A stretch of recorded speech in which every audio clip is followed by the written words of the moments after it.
What's going on, everybody? This is Paul, your hip hop relationship and recovery coach, and I'm coming to you again with another episode of Kick Your Butt Out. Before I get going, as always, I want to say this so that you can get it in here and then incorporate it into your lives. And that is, you're either sitting on your butt or you standing on your why. All right.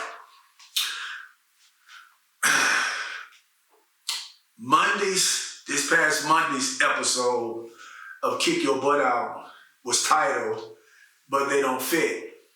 And I talked about, but they don't fit from a relationship standpoint of how we try to force fit people, places, and things into relationships with us. And they don't fit to the point of causing us a lot of hurt, a lot of harm, and a lot of pain. Well, today's episode of Kick Your Butt Out, I want to make But They Don't Fit Part 2. And I want to talk about it from a recovery or lack of recovery standpoint. And so when we talk about recovery, one of the main things that is said or encouraged or suggested as a part of recovery is we must change people, places, and things. And many of us struggle with recovery, struggle with a solid foundation, struggle with consistency in our recovery because we have not or refuse to change people, places, and things, thus force-fitting the old people, the old places, and the old things that we were a part of into our recovery, and then we wonder why we continue to go back and forth, in and out of active addiction. I'm going to talk about my own personal struggle with that, as well as a couple of other people that I want to mention. I remember, I say it all the time, I've struggled, in addiction for 30 years. By the grace and the mercy of God and the recovery plan that He's given me, I'm 3 months away from 9 years of a solid and consistent foundation of recovery. So again, all honor and glory goes to you first, God, because without you, I'm not here. But before I got to that place where these 9 years started,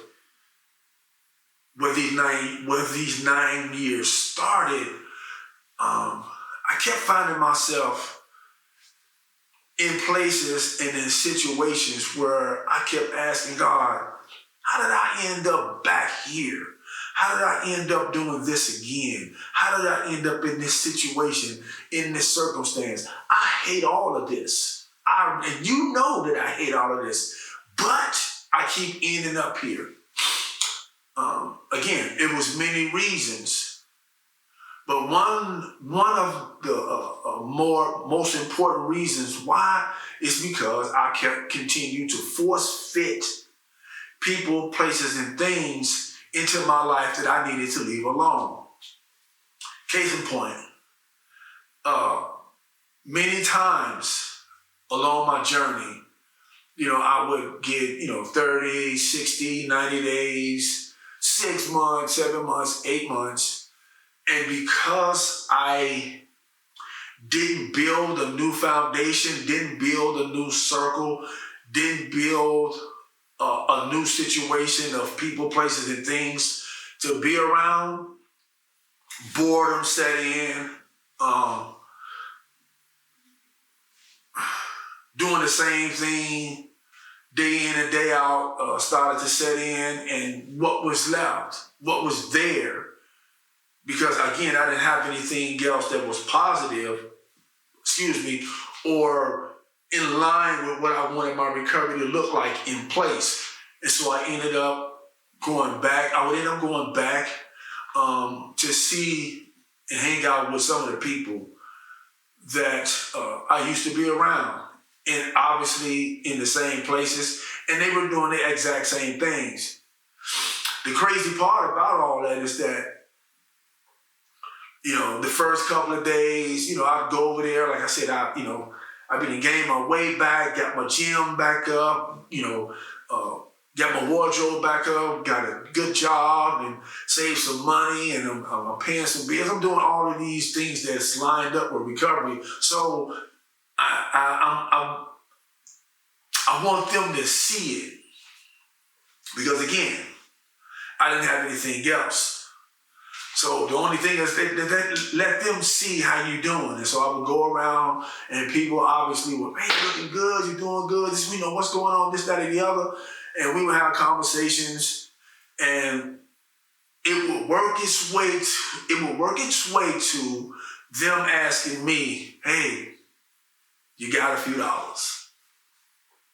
And that's how all of the stuff started to set itself off and set itself up. Because me, I've always been a giver, always. All of the years that I've been in addiction, the years that I wasn't in addiction, I've always been a giver. So somebody asks me for something, I know that they're going to get, their drug of choice or whatever it is that they use with the money, and I'll give it to them, And then I'll watch them do it, this, that, and the other, so forth and so on. Got to the point where, after a couple of times seeing this and doing this, I gave them money for theirs and then said, well, get me one too. So it was a never-ending vicious cycle that I continued to do and continued to do and continued to do. And I had every intention of living a life of recovery, of living outside of that. But again, I kept force-fitting that or those people or those places or those things into my life. And that's one of the reasons why I continue to go back and forth. I said it before on one of my other podcasts, people talk about, but I don't know nothing else. That's one of the things that I didn't give myself an opportunity and a chance at. I didn't give myself an opportunity and a chance at knowing some new people. I didn't give myself an opportunity and a chance at knowing some new places. I didn't give myself an opportunity and a chance at doing some new things that was conducive to or lined up with what I want my life of recovery to look like. So I couldn't get mad or be disappointed because of the situations that I kept continuing to end up in. Because I kept positioning myself to make those things happen. Force-fitting the old people, the old places, and the old things. Now let me say this. I'm not ever saying that people are bad. In no way, shape, form, or fashion. I'm not ever saying that when I started my recovery or whatever the case may be, that those people were beneath me or I was better than them and all of that kind of stuff. I wasn't saying anything like that. What I did have to realize is that they weren't going in the same direction that I wasn't going. And so I needed to stay away from those people, stay away from those places, and stop doing those things. It wasn't until 2015 when I embraced that and started to internalize that and incorporate that in my life and my daily activities and doings, that I started to gain a solid foundation and consistency of a life of recovery. I remember another situation back when I used to live in Milwaukee, Wisconsin. One of the ways that I used to get the money for my drugs is that I would go to department stores and steal thousands of dollars worth of their clothes and shoes and electronics and all of that kind of stuff on a daily basis. And I would sell them, obviously get the money, and then go and buy my particular drug and hang around the people that I hung around. It was one guy in particular that I made a lot of money off him, and he, got a lot of stuff from me as well. Anyway, it was one day that I had filled the order for him, and we were sitting on the back of my van having a conversation. After I gave him his merchandise, he paid me my money, and we were just having a conversation. And I remember that conversation like it was yesterday. What the guy said to me, he said, when I think about my friends and what they're doing, because I got high with a lot of his friends. That's how I met him, actually, a lot of his childhood friends. He says, my friends, that they doing what they do and all that kind of stuff. He said, that's them. You can tell that that's what they do. They belong. He said, but it's something about you. You don't belong here.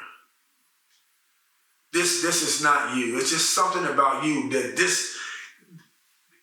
it doesn't speak that this is what your life is supposed to look like my friends that you hang around with. And I found that strange because drug dealers are focused on making money off of you, yet this guy was telling me, you don't belong in this. And this guy at this time was a major drug dealer. He made all of his money off drugs. And so that was significant for me, that conversation, because again, I never forgot that conversation, and that conversation never stopped knocking on the door of my heart, knocking on the door of my mind, knocking on the door of my spirit. But I continued for many years to force fit those people, those places, and doing those things into my life. Kept going to jail, lost my family, lost my marriage, lost my home, you name it. Everything just went to hell because of the fact that I continued to force fit people, places, and things into my so-called recovery that just didn't fit anymore. 2015, when I first started this journey, the first thing that I did, I knew that I was going into treatment. Let me say that. I made a decision, I'm going into treatment. I don't want this anymore. And it was my sixth treatment, sixth residential treatment. I'm not talking about the outpatient programs that I've been a part of as well, but this is my sixth residential treatment. And again, I was at that point where I didn't want no more of that. And so one of the first things that I did before I even went into treatment, and it was inspired by God. I remember him saying, change your phone number. And so I changed my phone number. The good thing about that was, I'm old school. We used to have to remember all of our telephone numbers. And I remember many telephone numbers by heart before smartphones came out.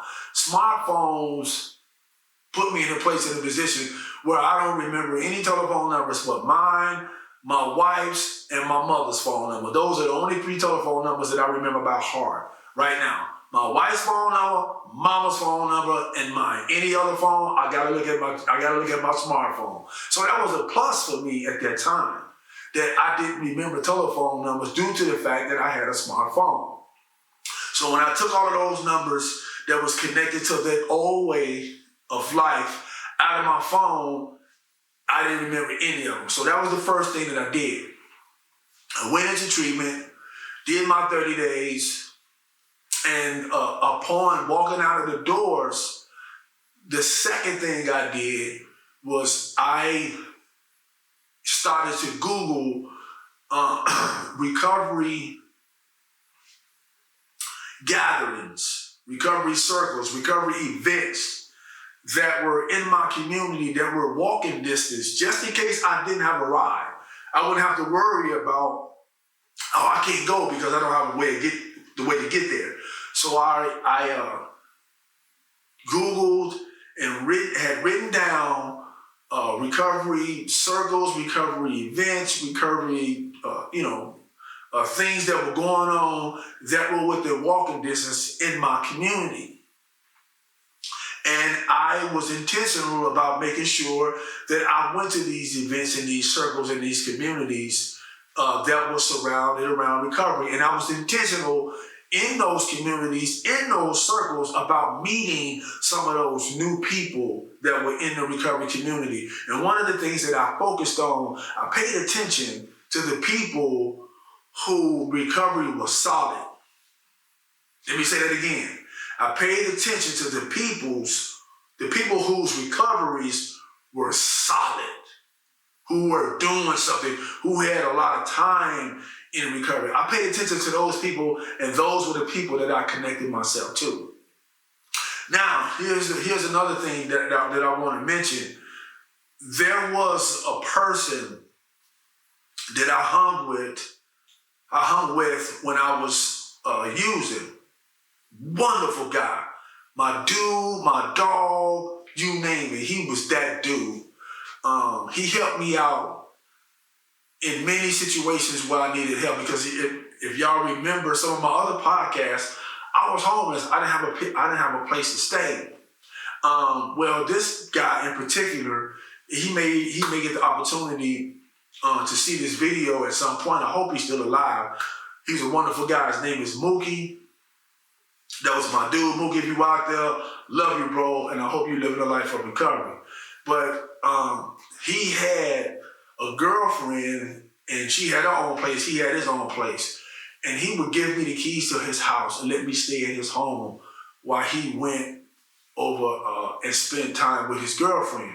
I'm going somewhere with this. He's significant in that when I first started my recovery journey, he would run into my son.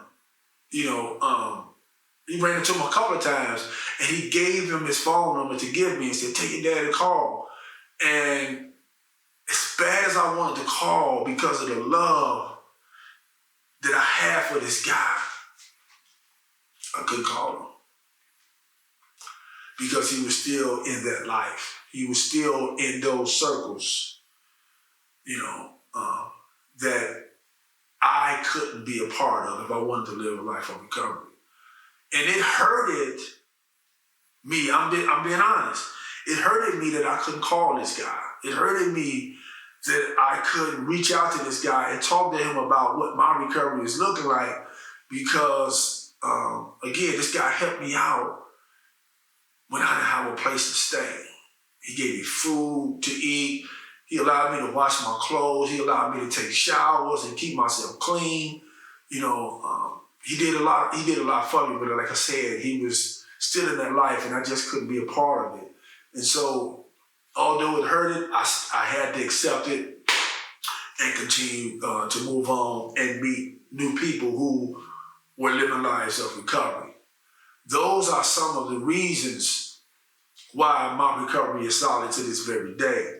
It's because I stopped fitting. I stopped force fitting or trying to force fit people, places, and things into my life that didn't fit, into my recovery that didn't fit. I can't live recovery. I understand me. I can't live a life of recovery and still hang around some of the guys that I once knew. I have another friend named Terry, lives in Milwaukee.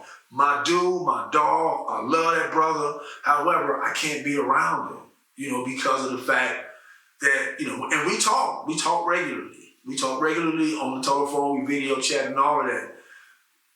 One of the things that's stopping me from being around Terry, and I want to be around him and spend some time with the brother, because again, he don't fit. What he's doing, it doesn't fit him. But he's continuing to force fit that into his life, and I can't be a part of that. So for those reasons, I'm not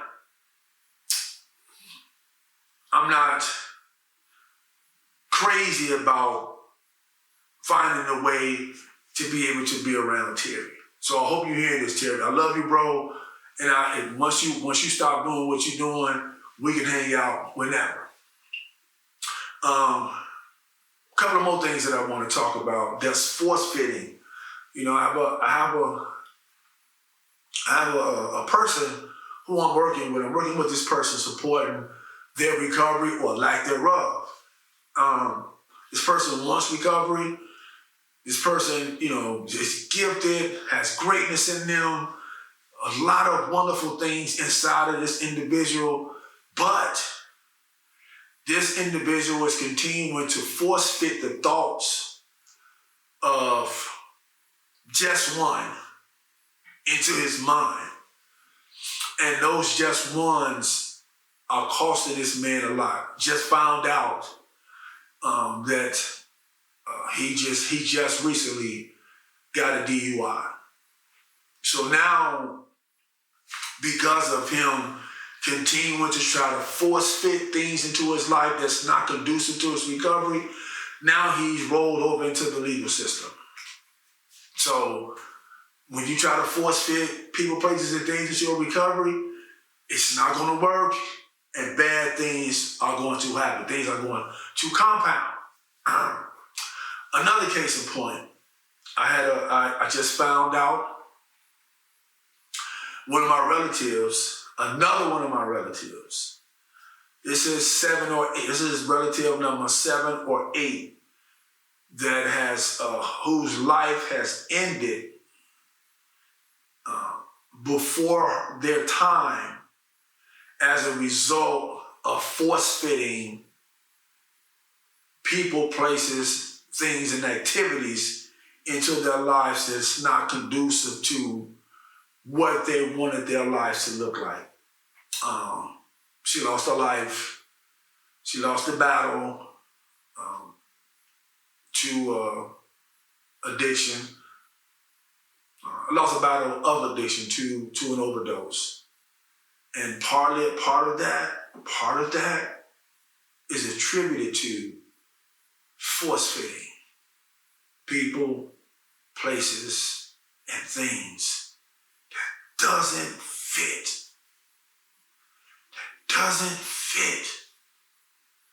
into your recovery.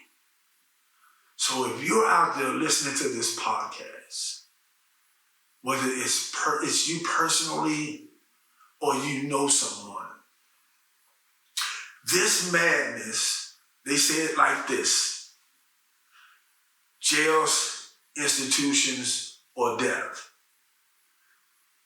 They say this thing is progressive and even fatal.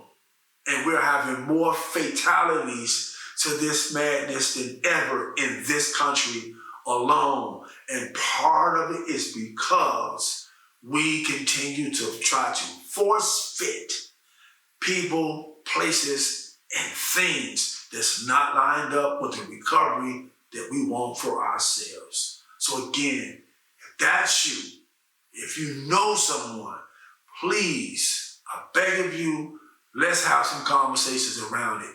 Even if you don't conversate with me about it, even if you don't conversate with Maximum U Coaching or kick your butt out about it, find someone to have a conversation with about this so that your life can be saved, so that you can live the life of recovery that's available for you, so that you can move these things, these people, and these places out of your way, out of your lives, and walk in the greatness that God has prepared for you. So please share, like, comment, post, subscribe. Let's do what we can to have some deep and much needed conversations about this so that we can get free. So again, this is Paul, your hip-hop relationship and recovery coach. But they don't fit. It's the thought of today. And until I see you all next time, as usual, be well, do the next right thing, God bless every one of you all and your families. Lastly, I want to say it again. You either sitting on your butt or you standing on your why. This is Paul, your hip hop relationship and recovery coach. Until next time, do what you need to do.